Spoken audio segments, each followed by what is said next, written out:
मसीह यस्सु के कादर अजीम नाम में आप सबकी सलामती हो। मैं आप सबको हमारे हर रोज की बाइबल रीडिंग के प्रोग्राम में खुशामदीद कहती हूँ। मेरे अजीजों, इससे पहले हमने परसों की बाइबल रीडिंग के एपिसोड में खुदावंद के कलाम में से पैदाइश की किताब उसके आखिरी बाब को पढ़ा था और आज हम अपनी बाइबल रीडिंग को आगे बढ़ाते हुए खुदावंद के कलाम में से खरूज की किताब की बाइबल रीडिंग का आगाज करेंगे, जिसमें हम तरतीब के साथ खरूज की किताब उसके पहले बाब से लेकर आखिरी बाब तक इस किताब को पढ़ेंगे। इससे पहले हम खरूज की किताब को पढ़ना शुरू करें, इसके चैप्टर 1 से लेकर खरूज की किताब के बारे में हम छोटा सा जो है वो इंट्रोडक्शन है हमारे पास, हम उसको पहले डिस्कस करेंगे और उसके बाद पहले हम इंट्रोडक्शन पर बात करेंगे, फिर आगे चलकर इसके पहले चैप्टर को पढ़ेंगे और उस पर भी बात जो है वो आज ही करेंगे। इससे पहले मैं मजीद आगे बढ़कर बात करूं, मैं गुजारिश आप सबसे ये करती हूं कि आप जितने मेरे साथ ऑनलाइन आ चुके हैं इस वीडियो को अपनी वॉल पर और दूसरे ग्रुप्स में शेयर करें, साथ ही अपने फ्रेंड्स को भी इनवाइट करें ताकि मजीद लोग हमें खुदावंद का कलाम सुनने के लिए ज्वाइन कर सकें। खरूज की किताब को पढ़ना तरतीब के साथ मेरे और आपके लिए बहुत जरूरी काम है और मैं समझती ये हूं कि खुदावंद की तरफ से मेरे और आपके लिए ये बड़ी खूबसूरत अपॉर्चुनिटी है, खुशकिस्मती की बात है कि हमने पहले पैदाइश की किताब को खत्म किया है और अब खरूज की किताब को तरतीब के साथ पढ़कर खत्म करेंगे। खरूज की किताब के जब हम मतलब पर गौर करते हैं तो खरूज की किताब का मतलब है, यानी कि वर्ड खरूज का मतलब है बाहर निकलना या फिर रवानगी, या कह सकते हैं कि कूच कर जाना। ये किताब यानी कि खरूज की किताब जो है ये इसराइली कौम की तारीख के सबसे अहम वाक्या का जो है वो बयान करती है, और जो वाक्या खरूज की किताब में है ये वाकई बहुत ज्यादा जो है वो इम्पोर्टेंट, और अगर मैं और आप इसराइली कौम को समझना चाहते हैं, जानना चाहते हैं खुदा की कुदरत किस तरह से इनके साथ रही, तो मेरे और आपके लिए हमारे लिए बहुत जरूरी है कि हमने इसकी हाईलाइट तो जो है वो बचपन से सुनते आ रहे हैं। अमूमन चर्चेज में खरूज की किताब के 10 अहकामात पर जो है वो बहुत ज्यादा कलाम भी सुनाया जाता है, लेकिन तरतीब से इसको पढ़ना, तरतीब से एक एक आयत पर गौर करना, समझना, ये बहुत कम लोगों को जो है वो नसीब होता है। तो खुदावंद का शुक्र करते हैं कि हम बनी इसराइली कौम का जो है वो एक अहम तरीन वाक्या यहाँ पर तरतीब के साथ पढ़ेंगे और उसको सीखेंगे भी। पैदाइश की किताब, इससे पहले खरूज की किताब से पहले हमने पैदाइश की किताब को पढ़ा और उसके शुरू में हमने जाना ये था कि खुदा ने अपने लिए जो है वो एक दुनिया बनाई, किस तरह से खूबसूरती से खुदा ने दुनिया को तख्लीक किया। फिर आगे बढ़कर गुनाह आया, गुनाह की वजह से इंसान और खुदा के बीच में जुदाई हो गई। हमने इन सारे मामलात को जो है वो पैदाइश की किताब में सीखा, लेकिन जब खरूज की किताब को हम पढ़ते हैं तो खरूज की किताब के आगाज में हम ये बात जानेंगे, इसको सीखेंगे कि किस तरह खुदा ने अपने लिए जो है वो कौम बनी इसराइल को बनाया। तो खुदा ने अपने लिए इंसान को बनाया, दुनिया को बनाया, ये सब हम सीख चुके हैं, लेकिन अब कौम बनी इसराइल जिसको बनाने का, जिसको बढ़ाने का, तरतीब देने का, इस्तेमाल करने का वादा खुदा ने किया था अपने बंदा इब्राहिम के साथ। पैदाइश की किताब उसके 12वें बाब से हमने ये वादों का जिक्र सीखा था, सुना था। तो अब हम देखेंगे कि उसकी जो है वो तकमील यहाँ पर हमें होती हुई नजर आएगी। और यसाया की किताब उसके 42 चैप्टर और उसकी 21वीं आयत के मुताबिक जो है वो खुदा का दोनों को बनाने का मकसद यही था कि उसकी जो है वो हम्द कर सकें और उसके साथ गहरी रफाकत में रह सकें, क्योंकि जब खुदा ने आदम और हवा को बनाया, इंसान को बनाया, तो तब भी इसी मकसद के लिए बनाया, लेकिन गुनाह आ गया, गुनाह की वजह से जुदाई आ गई और अब खुदा ने कौम बनी इसराइल को जो है वो अपने लिए बनाया है, अपने लिए तरतीब दिया है। और इसमें भी खुदा की वजह यही है कि खुदा चाहता है कि इंसान खुदा के साथ जो है वो गहरी रफाकत में रहकर उसकी हम्द कर सके, उसकी सिताइश कर सके। और पैदाइश की तारीख में जो है वो दुनिया की तख्लीक का बयान है, जिसके बारे में हम ऑलरेडी खुलकर तफसील के साथ सीख चुके हैं। और इस खरूज की किताब में जो है वो एक मसील के तौर पर मुखलसी का बयान है, छुटकारे का बयान है, और इसीलिए इस किताब का नाम जो है वो खरूज नाम है, जिसका मतलब ये है, जैसे मैंने पहले कहा कि इसका मतलब रवानगी है या बाहर निकल जाना, कूच कर जाना। तो इसीलिए इस किताब का नाम है, क्योंकि इसमें जो है वो मुखलसी के हवाले को, मुखलसी की कहानी को जो है वो पेश किया गया है। और ये कहानी जो है ये हकीकी कहानी है, बिल्कुल सच्ची कहानी है, जिसमें खुदा की कुदरत को हम जो है वो कसरत के साथ काम करता हुआ देखेंगे। जैसे पैदाइश की किताब को पढ़ते हुए हमने देखा कि खुदा को गुनाह से किस कदर नफरत है, खुदा गुनाह को अगर देखता है तो कैसा रिएक्ट करता है, किस तरह खुदा जो है वो गजबनाक होता है। तो खरूज की किताब में हम खास बात ये देखेंगे कि जिस तरह से खुदा को गुनाह से नफरत है, इसी तरह खुदा को जुल्म और सितम से भी जो है वो नफरत है, और खुदा اپنے لوگوں کے لیے جو ہے وہ خود لڑتا ہے, خود جنگ کرتا ہے, اور اپنے لوگوں کے دشمنوں کو خدا جو ہے وہ خود شکست بھی دیتا ہے, ہراتا بھی ہے. اور یہ ساری خدا کی ہم قدرت کے عجیب کاموں کو جو ہے وہ ہم خروج کی کتاب میں دیکھیں گے. اور اس کتاب کا آغاز جب ہم دیکھتے ہیں, اس کا شروع جو دیکھتے ہیں وہ بنی اسرائیل کے مصر سے جو ہے وہ نکل جانے کے واقعہ سے ہوتا ہے, جہاں وہ غلام تھے. یعنی کہ ملک مصر میں جو تھے قوم بنی اسرائیل کے لوگ غلام تھے, غلامی کرتے تھے. اور اس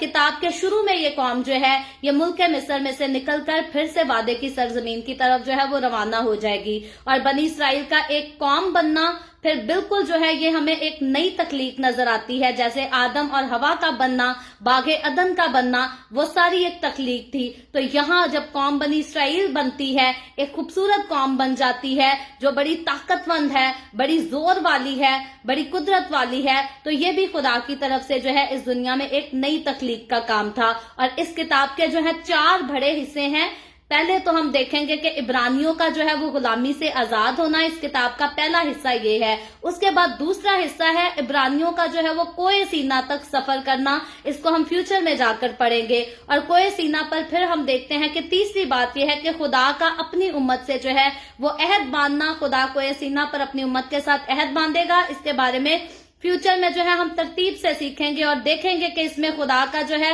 خدا ان کو اخلاقی اور سیاسی اور مذہبی جو ہے وہ آئین و قوانین بھی دے گا, جس پر ان کے لیے جو ہے وہ عمل کرنا جو ہے وہ ضروری ہوگا, تاکہ ان کے مطابق جو آئین جو قوانین خدا ان کو دے, یہ ان کے مطابق جو ہے وہ اپنی زندگیوں کو بسر کر سکیں. اور نمبر 4 جو ہم دیکھیں گے اس کتاب میں, جو خاص حصہ ہم سیکھیں گے, وہ اسرائیلیوں کے لیے عبادت کی ایک جگہ بنانا ہے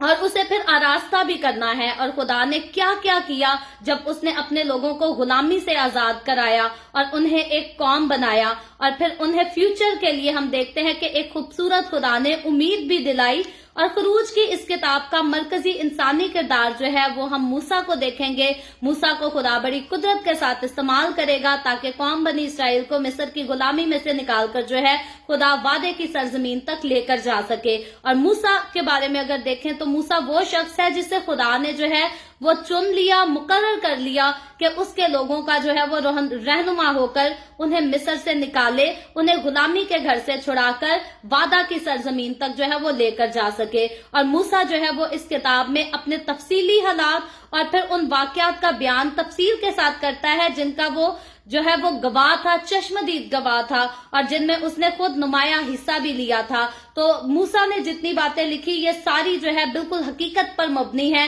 یہ مین میڈ کہانی نہیں ہے. اور اس کتاب میں جو ہے یہ مسیح کے بے شمار مثیل بہت زیادہ موجود ہیں. یہاں ہمیں دکھایا یہ گیا ہے خروج کی کتاب میں کہ خدا اور انسان کے درمیانی ملاپ کا طریقہ اور پھر درمیانی کے وسیلہ سے عہد اور رفاقت میں شامل ہونا. اور اس کتاب کا اہم اور سب سے مشہور حصہ جو ہے وہ چیپٹر 20 ہے, 20 باب ہے خروج کی کتاب کا, جس میں جو ہے وہ 10 احکام بھی موجود ہیں. اور 10 احکام کے بارے میں اگر ہم دیکھیں, ان پر غور کریں, تو وہ صرف قوم بنی اسرائیل کے لیے نہیں بلکہ میرے اور آپ کے لیے, آج ہم سب کے لیے ضروری ہیں. اور جتنے لوگ مسیح یسوع پر ایمان رکھتے ہیں, مسیح یسوع کے ساتھ چلتے ہیں, وہ 10 احکامات کو بہت امپورٹنس دیتے ہیں, کیونکہ یہ 10 احکام جو ہے یہ خدا کی طرف سے دیے گئے تھے, اور اسی لیے دیے گئے تھے تاکہ انسان جو ہے وہ خدا کے ساتھ چل سکے, وفاداری اس کی کر سکے. تو آج جب ہم اس کے انٹروڈکشن کے بارے میں تو پڑھ چکے ہیں, سو میرے ساتھ اپنی بائبل مقدس کو نکالیں اور بائبل مقدس میں سے خروج کی کتاب اس کے پہلے باب کو ہم پڑھیں گے. اور خروج کی کتاب اس کے پہلے باب کی پہلی آیت میں یوں لکھا ہے, اسرائیل کے بیٹوں کے نام جو اپنے اپنے گھرانے کو لے کر یعقوب کے ساتھ مصر میں آئے ہیں, روبن, شمعون, لاوی, یہودا, اشکار, زبلون, بنیامین, دان, نفتالی, جد, آشر, اور سب جانے جو یعقوب کے سلب سے پیدا ہوئیں 70 تھیں. اور یوسف تو مصر میں پہلے ہی سے تھا, اور یوسف اور اس کے سب بھائی اور اس پشت کے سب لوگ مر مٹے. اور اسرائیل کی اولاد برومن اور کثیر, التحداد اور فراوان اور نہایت زور آور ہو گئی, اور وہ ملک ان سے بھر گیا. تب مصر میں ایک نیا بادشاہ ہوا جو یوسف کو نہیں جانتا تھا, اور اس نے اپنی قوم کے لوگوں سے کہا, دیکھو اسرائیلی ہم سے زیادہ اور کبھی ہو گئے ہیں, سو آؤ ہم ان کے ساتھ حکمت سے پیش آئیں تا نہ ہو کہ جب وہ اور زیادہ ہو جائے اور اس وقت جنگ چھڑ جائے تو وہ ہمارے دشمنوں سے مل کر ہم سے لڑیں اور ملک سے نکل جائیں۔ اس لیے انہوں نے ان پر بگاڑ لینے والے مقرر کیے اور جو ان سے سخت کام لے لے کر ان کو ستائیں۔ سو انہوں نے فرعون کے لیے ذخیرہ اور شہر پتوم اور رسمسیس بنائے، پر انہوں نے جتنا ان کو ستایا وہ اتنا ہی زیادہ بڑھتے اور پھیلتے گئے۔ اس لیے وہ لوگ بنی اسرائیل کی طرف سے فکر مند ہو گئے اور مصریوں نے بنی اسرائیل پر تشدد کر کے ان سے کام کرایا اور انہوں نے ان سے سخت محنت سے گارا اور اینٹ بنوا کر اور کھیت میں ہر قسم کی خدمت لے لے کر ان کی زندگی تلخ کی۔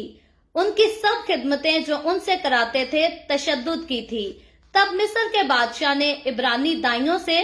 جن میں ایک کا نام سفرا اور دوسری کا نام فوا تھا، باتیں کی اور کہا کہ جب عبرانی عورتوں کہ تم بچہ جناؤ اور ان کو پتھر کی بیٹھکوں پر بیٹھی دیکھو، تو اگر بیٹا ہو تو اسے مار ڈالنا اور اگر بیٹی ہو تو وہ جیتی رہے۔ لیکن وہ دائیاں خدا سے ڈرتی تھی، سو انہوں نے مصر کے بادشاہ کا حکم نہ مانا بلکہ لڑکوں کو جیتا چھوڑ دیتی تھی۔ پھر مصر کے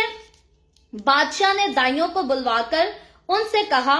تم نے ایسا کیوں کیا کہ لڑکوں کو جیتا رہنے دیا؟ دائیوں نے فرعون سے کہا، عبرانی عورتیں مصری عورتوں کی طرح نہیں ہیں، وہ ایسی مضبوط ہوتی ہیں کہ دائیوں کے پہنچنے سے پہلے ہی جم کر فارغ ہو جاتی ہیں۔ پس خدا نے دائیوں کا بھلا کیا اور لوگ بڑھے اور بہت زبردست ہو گئے، اور اس سبب سے کہ دائیاں خدا سے ڈری اس نے ان کے گھر آباد کر دیے۔ اور فرعون نے اپنی قوم کے سب لوگوں کو تاکیداً کہا کہ ان میں جو بیٹا پیدا ہو تم اسے دریا میں ڈال دینا اور جو بیٹی ہو اسے جنتی چھوڑ دینا۔ خداوند کے پاک کلام پڑھے اور سنے جانے پر خداوند کی برکت ہو، خداوند کا شکر ہو۔ میرے عزیزو، خداوند کے کلام میں سے خروج کی کتاب اس کے پہلے باب کو پڑھا ہے، اور کیونکہ خروج کی کتاب کی ریڈنگ ابھی جو ہے وہ پیدائش کی کتاب سے آگے کنٹینیو ہوتی ہے، اور قوم بنی اسرائیل کو بنانے کا خدا نے جو وعدہ باپ ابراہیم سے کیا تھا، اور اس کے بعد خدا نے اسحاق سے وعدہ کیا کہ تیری اولاد سے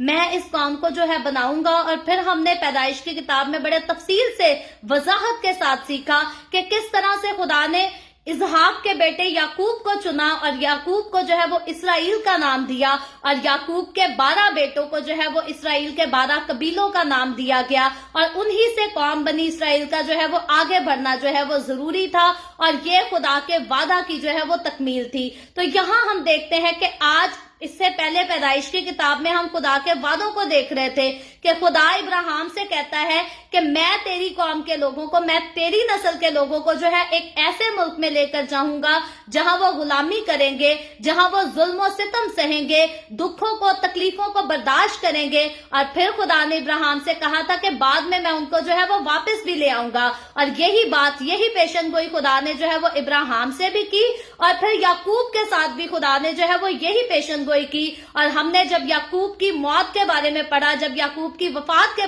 بارے میں پڑھا، تو وہاں ہم نے اس بات کو ڈیٹیل سے جانا تھا کہ اس سے پہلے کہ یعقوب وفات پاتا، اسرائیل وفات پاتا، اس نے اپنی موت سے پہلے جو ہے اپنے لوگوں کو، اپنے بیٹوں کو، ان کے آگے سے بچوں کو، اپنی نسل کے جتنے لوگ اس وقت مصر میں آباد ہو چکے تھے، ان کو تفصیل سے یہ بات جو خدا نے ان سے وعدے کیے تھے ان کو بتائے، اور ان کو کہا کہ ملک مصر کو اپنا ملک نہ سمجھ لینا، اپنا وطن نہ سمجھ لینا، بلکہ تم لوگوں کا ملک کنعان میں جانا، یہاں سے لوٹ جانا جو ہے وہ ضروری ہے۔ اور یہ خدا کا وعدہ ہے۔ خدا جیسے ہمیں ملک مصر میں لایا ہے، اسی طرح یہاں سے ہمیں چھڑا کر، ہماری نسل کو چھڑا کر پھر سے وعدے کی سرزمین میں جو ہے وہ ضرور لے کر جائے گا۔ اور جب قوم بنی اسرائیل ملک مصر میں داخل ہوئی تو ہم نے تب بھی پڑھا تھا کہ 70 لوگ، ٹوٹل 70 لوگوں کی تعداد تھی جب یہ مصر میں آئے، اور بڑے شاہانہ انداز کے ساتھ، یہاں تک کہ مصر کے بادشاہ فرعون نے اپنی گاڑیاں، اپنے گھوڑ سواروں کو بھیجا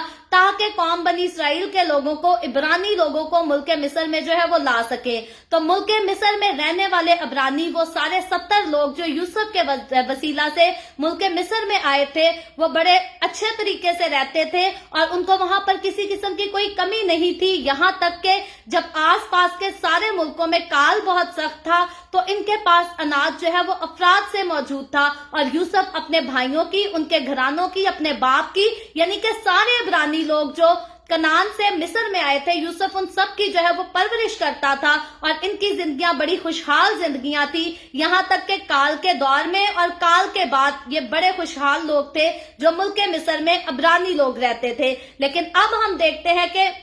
पैदाइश की किताब उसके आखिरी बाब में हमने पढ़ा कि यूसुफ जो है पहले याकूब वफात पा जाता है, उसके बाद यूसुफ वफात पा जाता है और जिस तरह से याकूब ने अपनी वफात से पहले अपने सारे लोगों को जमा कर खुदा के वादे के बारे में बात की, इसी तरह यूसुफ भी जो है वो भी अपनी वफात से पहले अपने वो भाई जो उस टाइम तक जिंदा थे और बाकी दूसरे भाइयों की नस्ल के साथ, उनकी औलाद के साथ, यानी कि इब्रानी जितने लोग उसके पास मौजूद थे उन सबको अपने पास इकट्ठा करके यूसुफ भी अपनी वफात से पहले खुदा के उसी वादे को जो है वो दोहराता है, याद दहानी कराता है कि जो वादा खुदा ने किया है उस वादे को भूल ना जाना, अपनी रस्में, अपने रिवाजों को छोड़ ना देना, मुल्क मिस्र की रंगरलियों में रल ना जाना, बल्कि वादा की सरजमीन में लौटने के जो है वो इंतजार में रहना। और यहाँ तक यूसुफ कहता है कि मेरी लाश को जो है वो मिस्र में दफन ना कर देना, बल्कि जब तुम खुदा के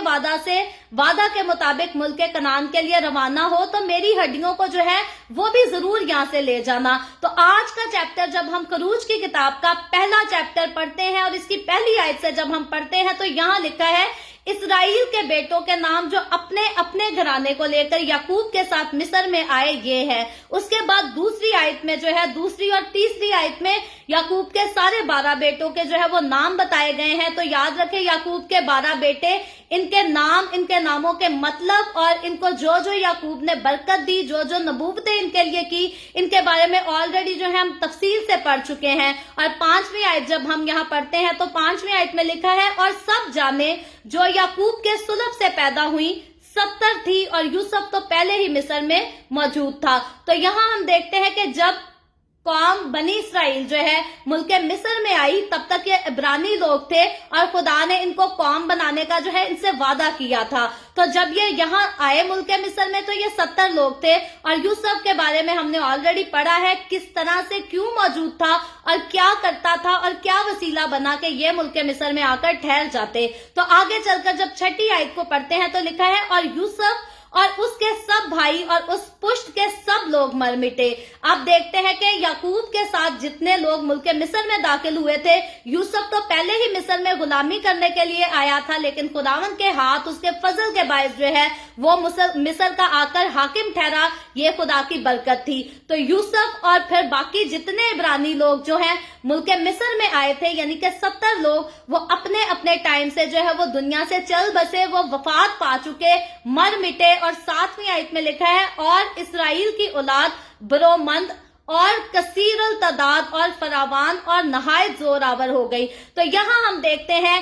कि वो वादा जो खुदा ने बाप इब्राहिम से पैदाइश की किताब उसके 12वें बाब से करना शुरू किया था और 50वें बाब तक, यानी कि पैदाइश की किताब के आखिरी बाब तक उसी वादे को बार बार दोहराया भी जाता है। अब उस वादे को हम पूरा होता हुआ जो है वो खरूज की किताब उसके पहले बाब की 7वीं आयत में देखते हैं। खुदा ने इब्राहिम से कहा था कि तेरी औलाद को जो है, तेरी नस्ल को जो है मैं बहुत ज्यादा बढ़ाऊंगा। लेकिन जब हम देखते हैं कि जब ये मिस्र में दाखिल हुए तब ये बहुत ज्यादा नहीं थे, सिर्फ गिनती के 70 लोग थे। लेकिन अब जब बहुत साल गुजर चुके तो अब हकीकी तौर पर जो है खुदा ने इनको बढ़ाया और ये तादाद में बहुत ज्यादा हो गए। और फिर सिर्फ तादाद में नहीं लिखा बल्कि बताया गया है कि ये जोर आवर हो गए, ये बड़े अच्छे लोग थे। और लिखा है और वो मुल्क उनसे भर गया। तो अब खुदा ने अपने वादे को जो है, अपने वादे की तकमील आकर की, खुदा के वादे की तकमील हमें खरूज की किताब उसके पहले बाब की 7वीं आयत में मिलती है। तो खुदा के वादा की तकमील हो चुकी है कि इब्रानी लोग जिनसे खुदा ने वादा किया था कि मैं तुमको एक कौम बनाऊंगा, अब वो कौम जो है वो बन भी चुकी है और वो बढ़ भी चुकी है और वो कसरत से बढ़ चुकी है कि मुल्क मिस्र जो है वो उनके साथ भर गया, लिखा है। और 8वीं आयत में आगे लिखा है, तब मिस्र में एक नया बादशाह हुआ जो यूसुफ को नहीं जानता था। तो अब हम देखते हैं कि यूसुफ से पहले, यूसुफ के बाद भी जो है वो बहुत सारे बादशाह आते जाते रहे, क्योंकि एक ही बादशाह जो है वो हमेशा के लिए किसी मुल्क पर हुक्मरानी नहीं करता, बल्कि जैसे वजीर आजम जो है वो तब्दील होते रहते हैं, इसी तरह बादशाह जो है वो भी तब्दील होते रहते हैं। तो यहाँ हम देखते हैं कि अब जब उस वक्त यूसुफ के लोग, यूसुफ के भाई वो सारे मर मिटे, सब खत्म हो गए। तो अब बहुत साल गुजरने के बाद जो है वो मिस्र में एक नया बादशाह आ जाता है जो कि यूसुफ को नहीं जानता, यूसुफ की उसको कोई याद दहानी नहीं है। और 9वीं आयत में लिखा है, और उसने अपनी कौम के लोगों से कहा, देखो इस्राएली हमसे ज्यादा और कवि हो गए हैं। और फिर 10वीं आयत में लिखा है, सो आओ हम उनके साथ हिकमत से पेश आए, ता ना हो कि जब वो और ज्यादा हो जाएं और उस वक्त जंग छिड़ जाए तो वो हमारे दुश्मनों से मिलकर हमसे लड़े और मुल्क से निकल जाए। तो यहाँ हम देखते हैं कि अब जो नया बादशाह फिरौन मुल्क मिस्र पर जो है वो हाकिम होता है, एक बादशाह बन जाता है, मुकर्रर हो जाता है, वो यहाँ पर अपने खौफ का इजहार करता है मिस्री लोगों के साथ और वो कहता है कि मिलके ये इस्राएली लोग जो हैं ये बहुत ज्यादा बढ़ गए हैं और ऐसा ना हो, ये जोरावर भी लोग हैं और ऐसा ना हो कि ये आगे जाकर हमारे दुश्मनों के साथ मेल मिलाप कर लें, समझौता कर लें और फिर ये जंग करके हमसे जो है यहाँ से निकल जाए। तो बादशाह यहाँ पर इस बात पर जो है वो खौफजदा है, ये लोग अगर तादाद में ज्यादा थे तो ये लोग मुल्क मिस्र के लिए जो है ये बेनिफिशियल भी थे, इनके साथ जो है मुल्क मिस्र को जो है वो फायदा भी होता था। तो पहले तो जो मुल्क मिस्र को फायदा था, अब ये बादशाह इस खौफ से कि ये लोग यहाँ से निकल ना जाए हमसे जोरावर होकर, इस खौफ से वो और ज्यादा जो है इनसे फायदा लेना चाहता है, इनसे काम कराना चाहता है, इन पर जुल्म करना चाहता है। और 11वीं आयत में लिखा है, इसलिए उन्होंने उन पर बेगार लेने वाले मुकर्रर किए जो उनसे सख्त काम ले लेकर उनको सताएं। सो उन्होंने फिरौन के लिए जखीरा के शहर पतूम और अमसीस बनाए, पर उन्होंने जितना उनको सताया वो उतना ही ज्यादा बढ़ते और फैलते गए, इसलिए वो लोग बनी इस्राइल की तरफ से फिक्रमंद हो गए। तो अब हम देखते हैं कि आखिरकार आकर 11वीं आयत से फिरौन बादशाह जो है वो अपने मिस्र के लोगों को, कौम बनी इस्राइल पर जो है वो जुल्म करने का हुक्म देता है, उनको सताने का हुक्म देता है। सबसे पहली बात तो इनका टैक्स जो ये देते हैं उस टैक्स को बढ़ा दिया जाता है ताकि ज्यादा पैसा फिरौन के पास आए और ये लोग जो है ये गुर्बत का शिकार हो जाएं, ये गरीब लोग हो जाएं, ये कौम जो है ये दौलत में ज्यादा जोरावर ना हो बल्कि ये एक गरीब कौम हो, ये पिसी हुई कौम हो और ये मिस्रियों पर जो है वो कभी भी हाकिम ना हो सके खास। और अगर हम बहुत सालों पहले जाकर देखें तो यही लोग थे, इन्हीं लोगों का यूसुफ जो था वो मुल्क मिस्र पर जो है वो हाकिम था। लेकिन अब जो है अब वो नहीं चाहते कि कौम बनी इस्राइल के लोग उठकर हम पर हुकूमत करें। बादशाह क्या करता है, बादशाह स्कीम क्या खेलता है, वो कहता है कि इनको जो है वो सताया जाए और फिर सिर्फ सताया ना जाए, सिर्फ इनका टैक्स ना बढ़ा दिया जाए बल्कि वो उनको और भी जिम्मेदारियां देते हैं और उनसे मेहनत मजदूरी कराते हैं ताकि ये हर तरह से, ऐसा नहीं है कि किसी एक शोबे में, किसी एक बात में, किसी एक चीज में ये जो है वो पिसे, बल्कि हर तरफ से इनकी मुश्किलात को जो है वो बहुत ज्यादा बढ़ा दिया जाता है। लेकिन यहाँ हम खुदा के वादे को पूरा होता हुआ देखते हैं, खुदा की कुव्वत को, उसकी कुदरत को, उसकी ताकत को काम करते हुए देखते हैं कि जितना इन लोगों को सताया जाता है, 12वीं आयत में लिखा है, पर उन्होंने जितना उनको सताया वो उतना ही ज्यादा बढ़ते और फैलते गए। तो याद रखें, खुदा के लोगों को जितना सताया जाता है खुदा अपने लोगों को उतना सरफराज करता है, उतनी बुलंदी बख्शता है। तो पैदाइश की किताब के बाद हम जब ये खरूज की किताब को देखते हैं तो पैदाइश की किताब में तो खुदा के वादे थे, इसमें अब हम खुदा के वादों को क्योंकि पूरा होते हुए देखते हैं तो मैं फिर से ये बात हर रोज की तरह कहना यहाँ पर जो है वो अच्छा समझती हूँ कि खुदा के ये वादे सिर्फ खरूज की किताब में या पैदाइश की किताब में पूरे नहीं हुए बल्कि आज भी मेरे और आपकी जिंदगियों में भी जो है खुदा के वादे पूरे होते हैं। और अगर हम ये मुल्क मिस्र में कौम बनी इस्राइल की तारीख का जिक्र करते हैं تو جتنے یہ لوگ ستائے گئے اتنے ہی یہ لوگ بڑھتے اور ترقی کرتے گئے، اور آج کے دور تک اگر ہم اپنے سارے مسیحی لوگوں کی، مسیحی قوم کی تاریخ کو دیکھیں تو مسیحوں کو اس دنیا نے جتنا ستایا ہے، جتنا پست کرنے کی کوشش کی ہے، مسیحت جو ہے وہ اتنی زیادہ کثرت سے بڑھتی گئی ہے۔ تو یاد رکھیں یہ خداوند کی جو ہے وہ خاص برکت ہے، یہ اس کی خاص قدرت ہے کہ اس کے لوگوں کو جتنا ستایا جاتا ہے وہ اتنے زیادہ آگے بڑھتے جاتے ہیں۔ عموماً ہوتا کیا ہے کہ جس کسی کو ستایا جائے وہ پس جاتا ہے اور دنیا سے مٹ جاتا ہے، لیکن خداوند کے لوگوں کے ساتھ یہ خدا کا خاص فضل ہے، اس کی خاص برکت ہے کہ ہم جتنے ستائے جائیں گے ہم اتنے ہی جو ہے وہ آگے بڑھتے جائیں گے، ترقی کرتے جائیں گے اور سرفرازی حاصل کرتے جائیں گے۔ لیکن شرط خدا کی یہ ہے میرے اور آپ کے لیے کہ ہم نے خدا کے ساتھ جو ہے وہ ثابت قدمی کے ساتھ چلنا ہے۔ تو یہاں جب ہم قوم بنی اسرائیل کی زندگیوں پر آگے چل کر غور کریں گے تو ہم بخوبی اس بات کو جانیں گے کہ جس طرح سے یعقوب خدا کا وفادار تھا، یوسف خدا کا وفادار تھا، یہ قوم جو ہے یہ ابھی تک جو ان کو حکم دیے گئے، جو خدا کے وعدے بتائے گئے، یہ ابھی تک جو ہے یہ کھل کر ملک مصر کے رسم و رواج کے ساتھ نہیں ملے۔ انہوں نے کھل کر ان کے ساتھ بت پرستی جو ہے وہ نہیں شروع کر دی، بلکہ یہ اپنے یہوہ خدا کے وعدے کو اپنی زندگیوں میں پورا ہونے کا جو ہے یہ انتظار کرتے ہیں، اور یہ حقیقی طور پر ہر روز اس بات کے منتظر رہتے ہیں کہ کب ہمارا یہوہ خدا جو ہے ہمیں ملک مصر سے نکال کر جو ہے وہ وعدے کی سرزمین پر واپس لے کر جائے گا۔ تو یہ قوم بنی اسرائیل کی جو ہے وہ خدا کے ساتھ ثابت قدمی تھی۔ حالانکہ دکھوں کو دیکھتے ہوئے، تکلیفوں کو سہتے ہوئے بہت سارے لوگ جو ہے وہ ایمان میں کمزور بھی پڑے ہوں گے، لیکن اکثریت جو ہے وہ خدا کے وعدوں پر، خدا کی امیدوں پر جو ہے وہ قائم تھی، اور اسی لیے ان پر ظلم بھی ہوتا رہا اور یہ بڑھتے بھی گئے اور ترقی بھی کرتے گئے، اور یہ سارا جو ہے یہ خدا کے وعدے سے تھا، خدا کے ہاتھ اور اس کے فضل کی وجہ سے تھا۔ آگے چل کر جب ہم 13ویں آیت کو پڑھتے ہیں تو لکھا ہے، اور مصریوں نے بنی اسرائیل پر تشدد کر کے ان سے کام کرایا۔ تو اب ہم دیکھتے ہیں کہ پہلے تو ان کا صرف ٹیکس ان کا جو ہے وہ بڑھا دیا گیا تھا، دوسرے ظلم تھے، اب جو ہے ان پر تشدد بھی کرنا جو ہے وہ شروع ہو گئے ہیں۔ اب مصری لوگ جو ہیں ان پر تشدد بھی کرتے ہیں، ان کو کھل کر جو ہے وہ پرسیکیوٹ بھی کیا جاتا ہے۔ اور میں اور آپ آج بھی اگر دنیا میں مسیحوں کی کہانیوں کو سنیں تو بہت ساری جگہیں ایسی ہیں جہاں یسوع پر ایمان رکھنے والے لوگوں کو جو ہے وہ تشدد کرا کر ان پر تشدد کر کے جو ہے ان سے کام لیا جاتا ہے، اور تب ملک مصر میں قوم بنی اسرائیل کے ساتھ جو ہے وہ ایسا ہی ہوتا تھا۔ اور پھر آگے 14ویں آیت میں لکھا ہے، اور انہوں نے ان سے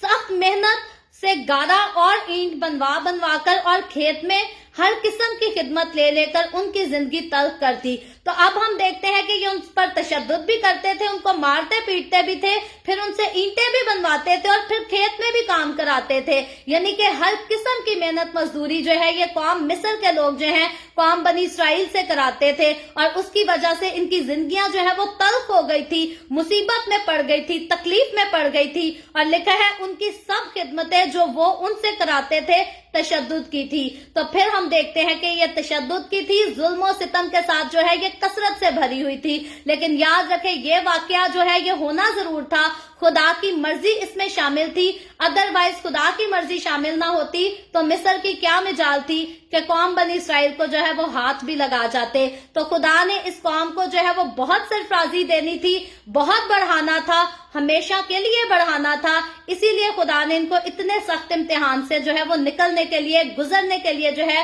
وہ مقرر کیا تھا، اور اسی کی بات جو ہے اس کا وعدہ خدا نے باپ ابراہیم سے کیا بھی تھا۔ اور 15ویں آیت کو جب ہم پڑھتے ہیں تو لکھا ہے، تب مصر کے بادشاہ نے عبرانی دائیوں سے، جن میں ایک کا نام سفرا اور دوسری کا نام فوا تھا، باتیں کی۔ تو اب بادشاہ کیا کرتا ہے، بادشاہ کا بس نہیں چلتا، کیونکہ ان پر تشدد بھی کیا جا رہا ہے، ستایا بھی جا رہا ہے، تاکہ یہ پسنا شروع ہو، غربت میں پڑے، مرنا مٹنا شروع ہو۔ لیکن ہوتا کیا ہے کہ یہ قوم بڑھتی جاتی ہے، ترقی کرتی جاتی ہے، تو اب بادشاہ جو ہے ایک نیا حربہ اپناتا ہے، ایک نیا طریقہ اپناتا ہے، تاکہ کسی نئے طریقے سے جو ہے وہ اس قوم کو دبایا جا سکے۔ تو 16ویں آیت میں لکھا ہے، اور کہا کہ جب عبرانی عورتوں کہ تم بچہ جناؤ اور ان کو پتھر کی بیٹھکوں پر بیٹھی دیکھو، تو اگر بیٹا ہو تو اسے مار ڈالنا اور اگر بیٹی ہو تو وہ جیتی رہے۔ تو اب ہم دیکھتے ہیں کہ फिरौन बादशाह, मुल्क मिस्र का फिरौन बादशाह जो है वो इस नस्ल को घटाने के लिए, इनको कम करने के लिए जो है एक नई चाल चलता है और अपनी मिस्री दाइयों से कहता है कि जब भी किसी का बच्चा पैदा करवाने जाओ तो तुमने क्या करना है कि उनके बेटों को मार देना है, क्योंकि बेटों से जो है वो नस्ल आगे बढ़ती है, नाम आगे बढ़ता है। और बेटियों को कहता है कि बेटियों को जिंदा रहने देना, जीते छोड़ देना। और 17वीं आयत में लिखा है, लेकिन वो दाइयां खुदा से डरती थी, सो उन्होंने मिस्र के बादशाह का हुक्म ना माना, बल्कि लड़कों को जीता छोड़ देती थी। तो अब दाइयों के बारे में जो जिक्र आया है वो जिक्र ये आया है कि ये दाइयां जो थी वो खुदा के खौफ में रहती थी, खुदा का खौफ रखती थी, खुदा से डरती थी। और हकीकी तौर पर अगर इन दाइयों की जिंदगियों पर, इनकी इस हरकत पर गौर करें तो यहाँ हम हकीकी तौर पर जो है वो जान सकते हैं कि इन दाइयों के दिल में जो है वो बादशाह से ज्यादा जो है वो खुदा का खौफ था। और तब भी ऐसे बहुत सारे लोग मौजूद थे, आज भी ऐसे लोग हैं जो हुकूमतों से नहीं डरते बल्कि खुदा से डरते हैं, ओहदा रखने वाले लोगों से नहीं डरते, हाकिमों से नहीं डरते बल्कि खुदा से डरते हैं। तो याद रखें, बादशाह की इज्जत करना तो खुदा का कलाम हमें सिखाता है, बादशाह की नाफरमानी करने का खुदा कहीं भी हुक्म नहीं देता, लेकिन गुनाह करना ये खुदा किसी सूरत, यहाँ तक के गुनाह करने के लिए अगर हमें हमारे अपने पेरेंट्स कहें, हमारा कोई लाइफ पार्टनर उठकर कहे, हमारे सगे बहन भाई हमें वर्गलाएं कि ये बुरा काम कर लो, ये गुनाह कर लो, तो खुदा जो है वो हमेशा, फिर खुदा आकर हमें कहता है कि अगर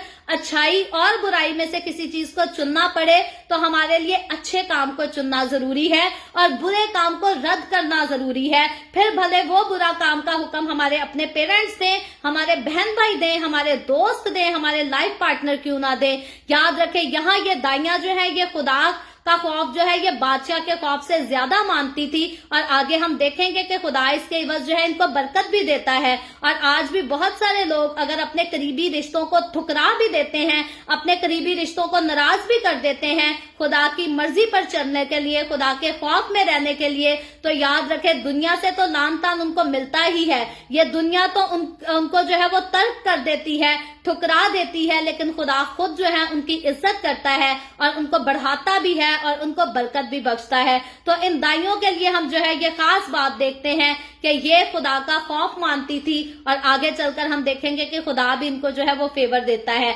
18वीं आयत को जब हम देखते हैं तो लिखा है, फिर मिस्र के बादशाह ने दाइयों को बुलवाकर उनसे कहा, तुमने ऐसा क्यों किया कि लड़कों को जीता रहने दिया। तो अब इन दाइयों ने लड़कों को जो जीता छोड़ा, इन्होंने तो खुदा के खौफ के मुताबिक, खुदा के खौफ को रखने के बायस जो है वो उनके लड़कों को ना नुकसान पहुंचाया, ना तकलीफ दी, उनको जिंदा रहने दिया। और अब जब बादशाह को खबर होती है कि अभी भी उनके यहाँ जो लड़के पैदा हो रहे हैं वो आगे ग्रो कर रहे हैं, उनकी अमवात नहीं हो रही, तो अब बादशाह जो है वो गजबनाक होने के लिए इनको अपने पास बुलाता है, इनसे पूछता है, सवाल करता है। क्योंकि याद रखें, जब भी बादशाह कोई जिम्मेदारी लेगा तो वो आपसे पूछेगा, उसका हिसाब भी लेगा। तो इसी तरह बादशाह हिसाब लेने के लिए इनको अपने पास बुलाता है। तो ये दाइयां जो खुदा तरस औरतें हैं, ये करती क्या है, 9वीं आयत में लिखा है, 19वीं आयत में लिखा है, दाइयों ने फिरौन से कहा, इब्रानी औरतें मिस्री औरतों की तरह नहीं हैं, वो ऐसी मजबूत होती हैं कि दाइयों के पहुंचने से पहले ही जमकर फारिग हो जाती हैं।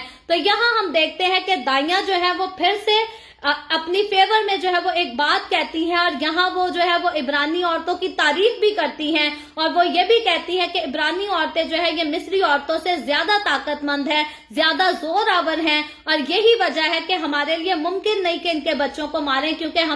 हमारे पहुंचने से पहले तो जो है ये अपने बच्चों को जो है वो पैदा कर लेती हैं। और आगे बढ़कर जब 20वीं आयत को देखें तो लिखा है, पस खुदा ने दाइयों का भला किया और लोग भरे और बहुत जबरदस्त हो गए और इस सबब से कि दाइयां खुदा से डरी, उसने उनके घर आबाद कर दिए। तो अब हम देखते हैं जो खुदा का खौफ रखती थी, जो खुदा के खौफ में रहती थी, खुदा ने उनको जो है वो बरकत दी, उनको फेवर दी और उनके घरों को जो है वो आबाद रखा और उनको बढ़ा दिया। क्योंकि बादशाह के हुक्म की जो ताबेदारी नहीं करेगा, बादशाह हमेशा जो है उसको सजा देगा, उस पर गजबनाक होगा। लेकिन यहाँ हम देखते हैं कि खुदा ने, अगर उन्होंने खुदा के खौफ को रखा तो खुदा ने अपने खौफ के बायस जो है उनको बादशाह के गजब से बचाया। तो मैं और आप, अगर हम भी खुदा का खौफ रखते हुए कोई गलत काम करने को राजी नहीं होते तो खुदा जो है वो हमें दूसरों के गजब से जो है वो बचाने की कुदरत रखता है, कुव्वत रखता है, ताकत रखता है। तो मुझे और आपको हमेशा हमें अपनी जिंदगी में फैसले लेते हुए जो है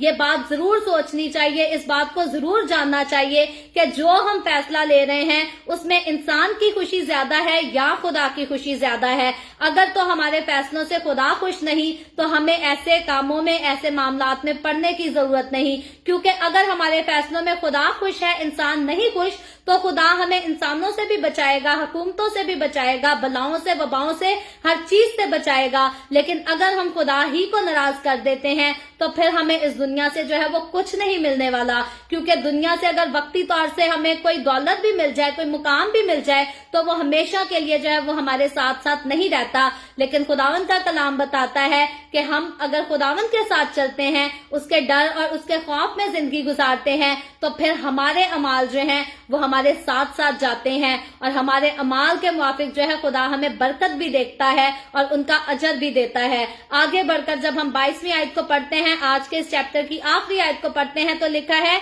और फिरौन ने अपनी कौम के सब लोगों को ताकीदन कहा कि उनमें जो बेटा पैदा हो तुम उसे दरिया में डाल देना और जो बेटी हो उसे जीती छोड़ देना। तो यहाँ हम देखते हैं कि फिरौन ने जब देखा कि दाइयों ने तो मेरा कहना नहीं माना, दाइयां तो इस बात को नहीं रोक पाई, अब फिरौन जो है वो एक नया खेल खेलता है, एक नया जो है वो प्लान बनाता है और फिर दूसरे लोगों को हुक्म देता है कि इनके बेटों को जो है वो दरिया में डालकर हलाक कर देना। और फिरौन का खास मकसद ये है कि इस नस्ल को आगे बढ़ने से, तरक्की करने से जो है वो रोका जाए, इसको पस्त करके रखा जाए। और यहाँ हम देखते हैं कि जिसके साथ खुदा ने वादा किया कि मैं तुमको आसमान के सितारों की तरह बढ़ाऊंगा, फिरौन जितने मर्जी खेल खेल ले, फिरौन जितने मर्जी प्लान कर ले, खुदा के वादों के साथ किसी का लड़ना, खुदा के वादों के साथ किसी का उलझना जो है ये मुमकिन नहीं। क्योंकि अगर कोई खुदा के साथ लड़ने की कोशिश करेगा, अगर कोई खुदा के साथ उलझने की कोशिश करेगा, तो खुदा जो है हमेशा उस पर गजबनाक होगा। और फिरौन को खुदा किस तरह से सजा देता है, किस तरह से अपना चेहरा दिखाता है,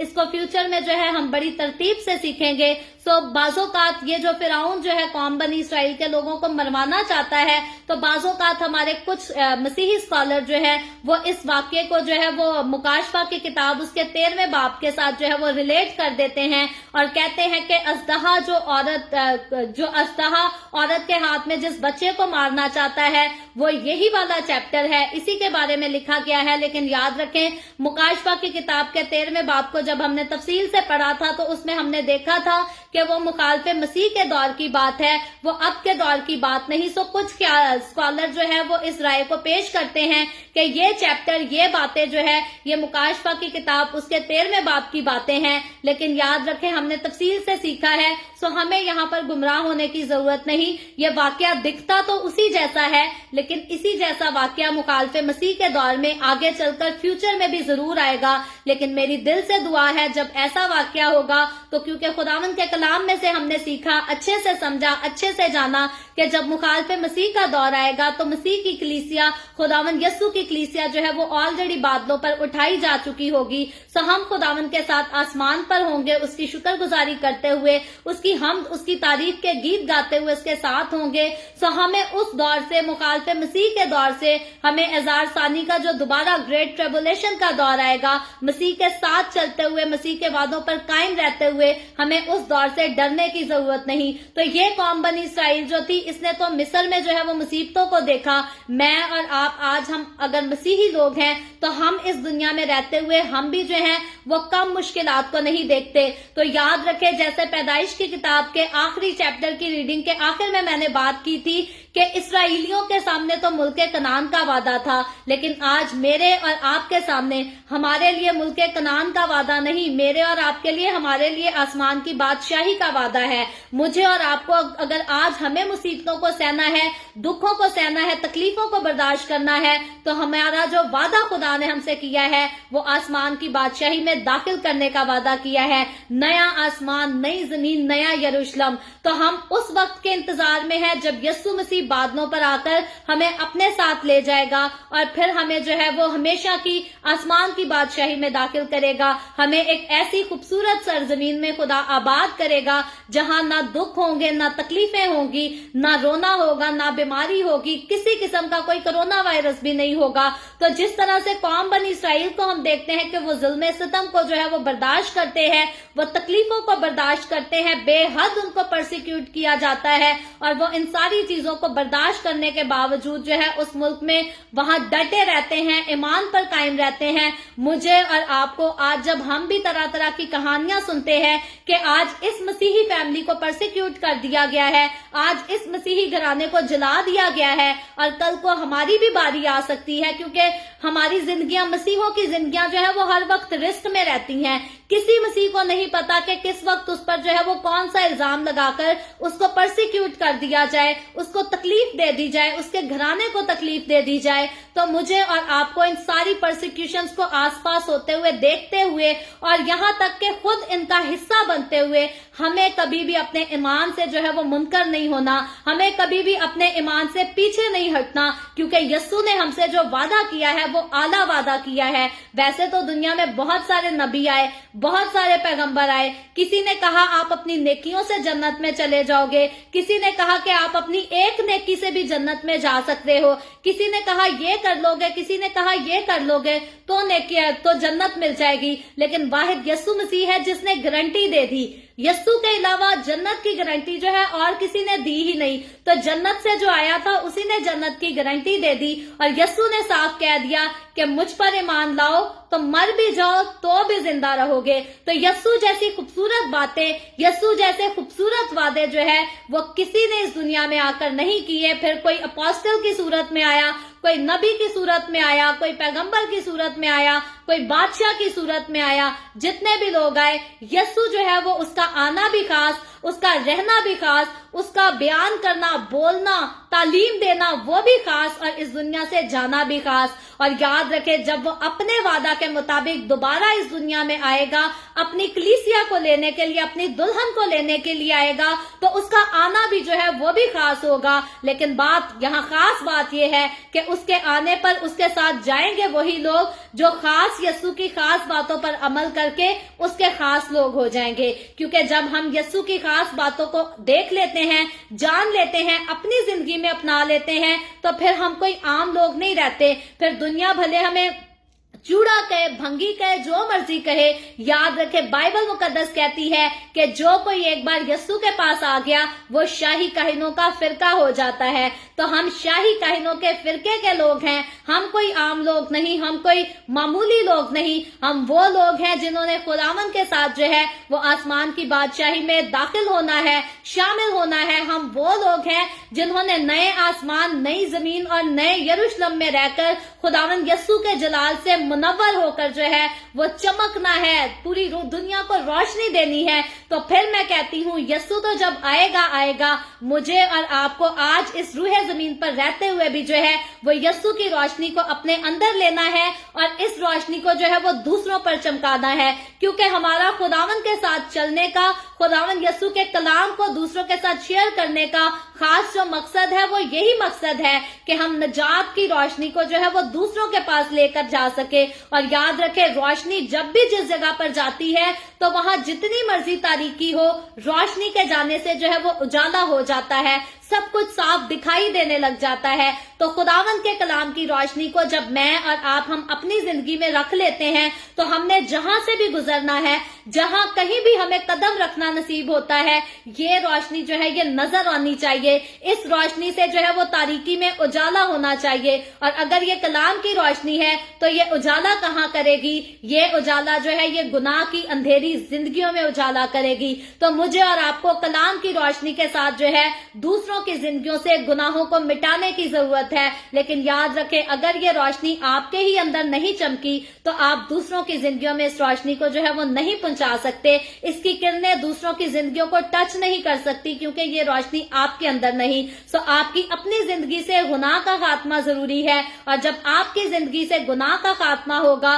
तो तो फिर नजात की खुशखबरी जो है आप दूसरों के पास लेकर जाएंगे तो आपको बहुत ज्यादा तफसीरें करने की भी जरूरत नहीं होगी। आपका नॉर्मल जो आपका अपना लाइफ का एक्सपीरियंस है, आप उसी के वसीला से जो है वो रूहों को जीतना शुरू कर देंगे। तो खुदा के साथ चलते हुए मेरी और आपकी, हम सब की जिम्मेदारी ये है कि हमें रूहों को जीतना है, हमें रूहों को मौत से निकालकर जिंदगी में दाखिल करना है। और मेरी दिल से दुआ है कि खुदावंद मुझे और आपको, हम सबको मिलकर अपनी इस खूबसूरत खिदमत के लिए जो है वो कसरत से इस्तेमाल करता रहे। सो खुदावंद आज के कलाम के वसीला से मुझे और आपको, हम सबको बहुत बरकत दे। अभी हम दुआ करेंगे और इससे पहले मैं दुआ करूं, आप सबसे गुजारिश करती हूं, आपके पास कोई भी प्रेयर रिक्वेस्ट है तो आप नीचे कमेंट में लिख सकते हैं। आए हम दुआ करेंगे। Hallelujah hallelujah. प्यार से भरे जिंदा आसमानी बाप, लश्करों के रब है यहोवा यरी, मैं तेरे प्यारे बेटे अपने प्यारे खुदावंद यीशु मसीह के नाम में तेरे कदमों में आती हूँ, तेरी शुक्रगुजारी करती हूँ, तेरी तारीफ करती हूँ खुदावंद आज के इस दिन के लिए, वक्त के लिए जो तूने हमें बख्शा, ताकि हम तेरे पाक कलाम को पढ़कर सुनकर इससे बरकत हासिल कर सकें। खुदावंद मैं तेरी खास शुक्रगुजारी करती हूँ, तूने हमारे लिए मुमकिन किया कि हम खरूज की किताब की बाइबल रीडिंग का आगाज कर सकें। खुदावंद जब आज हमने इसके पहले बाब को पढ़ा है, हम तरतीब से जब सारे चैप्टर्स को पढ़ें, इसको स्टडी करें, तो खुदावंद तू हमारे साथ होना, रूह का गहरा मसा देना, ताकि तेरे कलाम की बातों को हम हकीकी तौर पर आसानी के साथ अच्छी तरह सीख सकें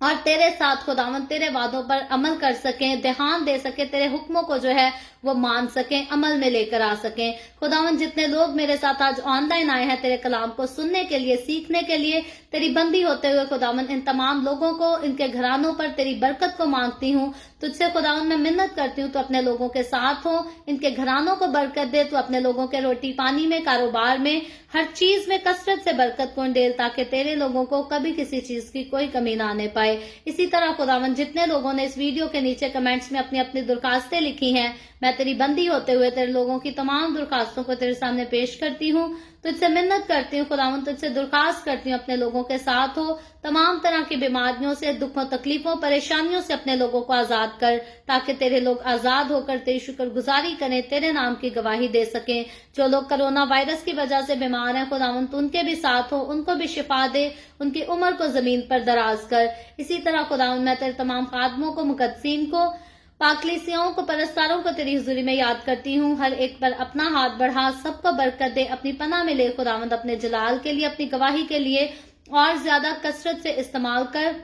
मुझ पर अपना हाथ बढ़ा, the way of haven Facebook page पर, सारी मिनिस्ट्री पर अपना हाथ बढ़ा, अपने जलाल के लिए, रूहों की नजात के लिए और ज्यादा कसरत से इस्तेमाल कर। बनी इसराइल पर तेरी बरकत, तेरी सलामती हो और हम सब पर भी तेरी बरकत और सलामती हमेशा होती रहे। मसीह यस्सु के नाम में ये दुआ मांगती हूँ, आमीन। खुदावंद की सिखाई हुई दुआ में शरीक होंगे।